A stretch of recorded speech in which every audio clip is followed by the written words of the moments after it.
Hello students, कैसे हैं आप सब लोग। आई होप आप लोग अच्छे होंगे, अच्छे से पढ़ाई कर रहे होंगे। क्लास 10 से अब आप 11th में आते हो तो यार ये तो मैंने भी बहुत सारी वीडियो बना दी, वैसे भी सुना होगा कि यार डिफिकल्टी लेवल हो जाता है ये चीज़ वो चीज़। लेकिन इस वीडियो में हम बात करेंगे क्लास 11th में मैथ्स में आपको किन चैप्टर पे ज़्यादा फोकस करना है। क्योंकि अगर आपको ये पहले से पता होगा कि इस चैप्टर पे ज़्यादा प्रैक्टिस करनी है तो आप उस पर ज़्यादा ध्यान दोगे, तो वो आपकी कॉम्पिटिशन में भी हेल्प करेगा और जब आप 11th से 12th में आओगे तो वहां भी वो हेल्प करेगा। ठीक है, तो इस वीडियो को आप जरूर पूरा एंड तक देखें और इसमें आप पूरा एक आइडिया ले पाएंगे कि यार किन पे ज्यादा काम करना है, किन पे थोड़ा कम भी काम करोगे तो चल जाएगा। ठीक है, तो स्टार्ट करते हैं वीडियो को। सबसे पहले आपको पता है शुरुआत, अगर आप चैप्टर्स अगर आपने देख लिए हो अभी तक, आपको बच्चे चिल्लाएंगे कहेंगे सर अभी तो मैंने सिलेबस देखा ही नहीं है, तो यार अब देख लो इस वीडियो के थ्रू कि यार कितने चैप्टर्स हैं, क्या क्या चीजें हैं, सब आप लोग समझने की पूरी कोशिश करना।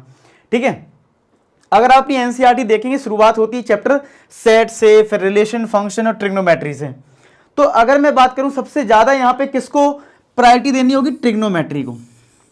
जितनी ज्यादा प्रैक्टिस करोगे उतना ही ज्यादा फायदा रहेगा। आप कहोगे कैसे, देखो ट्रिग्नोमेट्री स्ट्रांग होती है तो आपका एक और चैप्टर आता है लिमिट्स एंड डेरिवेटिव। हालांकि एनसीईआरटी में बहुत ज्यादा क्वेश्चन नहीं है, लेकिन हाँ ओवरऑल आपको बेनिफिट मिलेगा। दूसरा, जब आप 12th क्लास में आओगे तो कैलकुलस वाले पोर्शन में भी बहुत हेल्प करता है ट्रिग्नोमेट्री।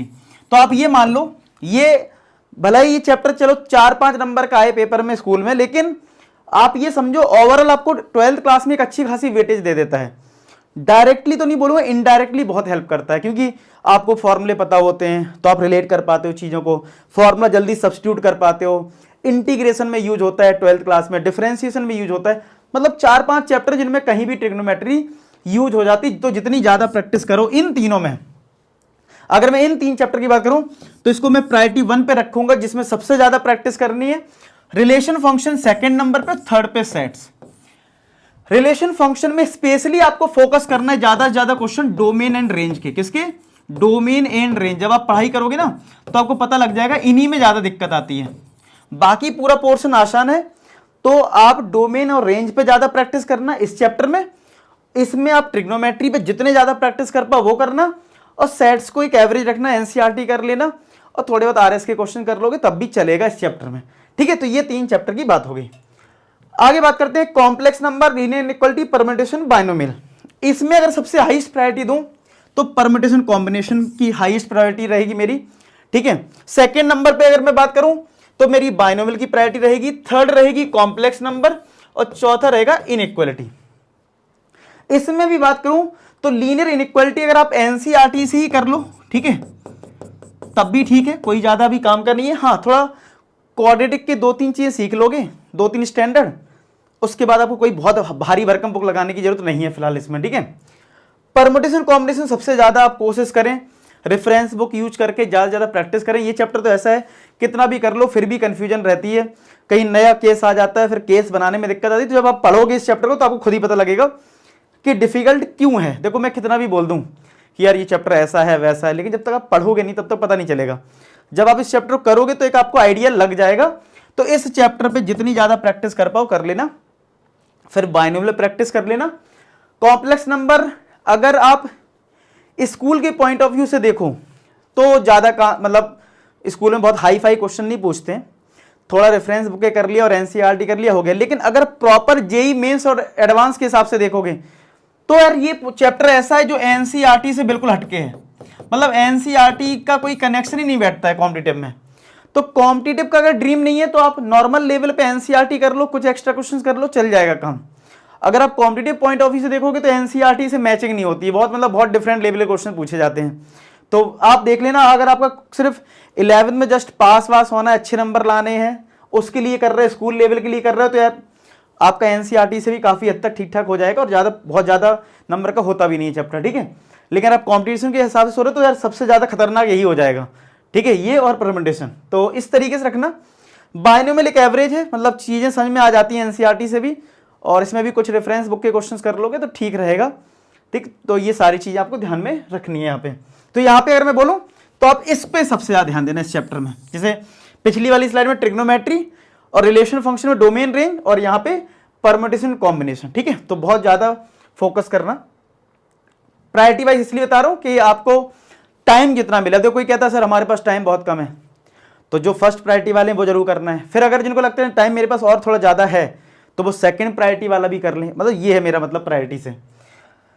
अब यहाँ पे ये 3 चैप्टर में सबसे ज़्यादा कौन सा करना चाहिए, तो यार सीक्वेंस एंड सीरीज की यार मैं बात करूँ तो कॉम्पिटिशन में इस पर क्वेश्चन जरूर आ जाता है, ठीक है। अब इन तीनों चैप्टर की बात करूँ तो बहुत ज़्यादा 12 से कनेक्टेड नहीं है, ठीक है। मतलब इनमें ऐसा कोई चैप्टर नहीं है जो बहुत ज़्यादा 12 से बहुत ज़्यादा थ्योरी कनेक्शन बैठ रहा हो।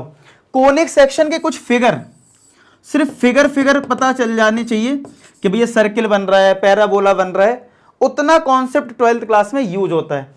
तो अगर मैं बोलूं इन सब में कौन सा ज़्यादा है, तो यार देखो इसमें एनसीईआरटी में भी काफ़ी क्वेश्चंस दे रखे हैं इस चैप्टर के, तो एक अच्छी खासी प्रैक्टिस तो आपकी हो जाती है स्कूल लेवल पे। और आप वही है देखो रेफरेंस बुक तो आपको हमेशा सॉल्व करनी पड़ेगी।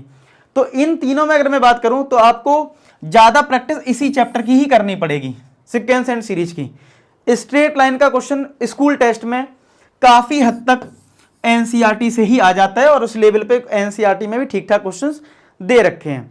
लेकिन आप कॉम्पिटिटिव की बात करेंगे तो स्ट्रेट लाइन बहुत इंपॉर्टेंट चैप्टर है, ठीक है। तो अब बात करते हैं प्रायोरिटी लेवल किसकी ज़्यादा रहेगी, तो मेरे अकॉर्डिंग प्रायोरिटी लेवल 1, फिर 2 और 3, ये मेरी प्रायोरिटी लेवल रहेगी इस वाली स्लाइड में।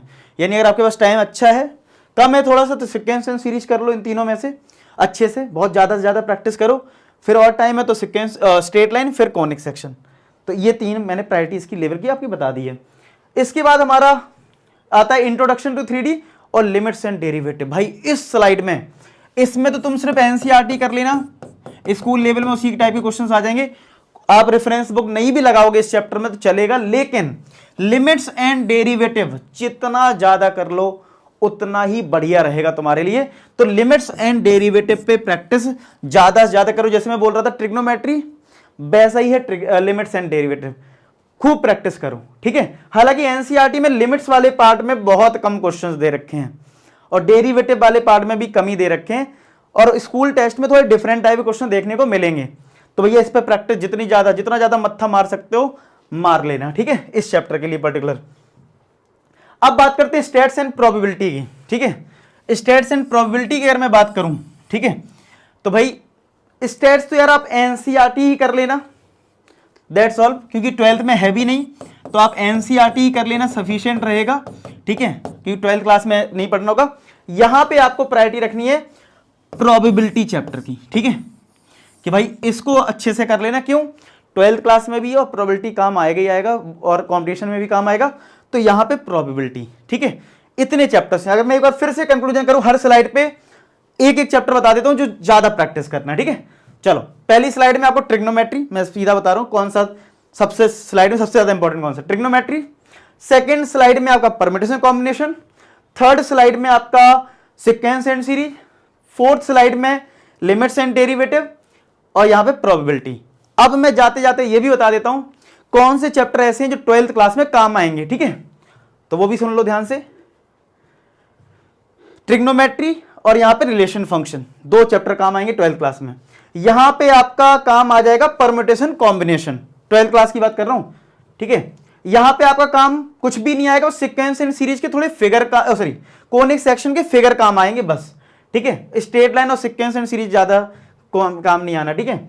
यहां पे 3D ठीक है, फॉर्मूले तो 10th क्लास वाले ही हैं, थोड़ा बस जेड कोऑर्डिनेट का अंतर आता है, तो थोड़ा बहुत रहेगा, ज्यादा नहीं।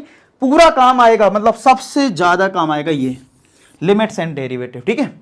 और अगर मैं बात करूं यहां पे प्रोबेबिलिटी की, तो ये काम आएगा। समझ में आ गया? तो मैंने सारा कुछ बता दिया कि 11th के कौन से चैप्टर 12th में काम आ सकते हो, कौन से तुम्हें ज्यादा पढ़ने हैं, जिन पे तुम्हें टारगेट करना है, ठीक है। तो अगर इन सब चीजों को फॉलो करते हो, और बाकी अगर आप अनअकैडमी से 11 का कोई भी सब्सक्रिप्शन लेते हो, कोई बैच ज्वाइन करते हो या कोई फ्री क्लास ज्वाइन करते हो, फ्री में भी क्लासेस आपको पता है होती है किसी भी टीचर की, तो आप ये कोड यूज कर सकते हो लव A4S। हमारी A4S आर्मी है, L मतलब लव A4S। इस कोड का यूज करके आप कोई भी फ्री क्लास, कोई भी कोर्स, कुछ भी ले सकते हो, ठीक है, जिससे मुझे सपोर्ट मिलेगा, ठीक है।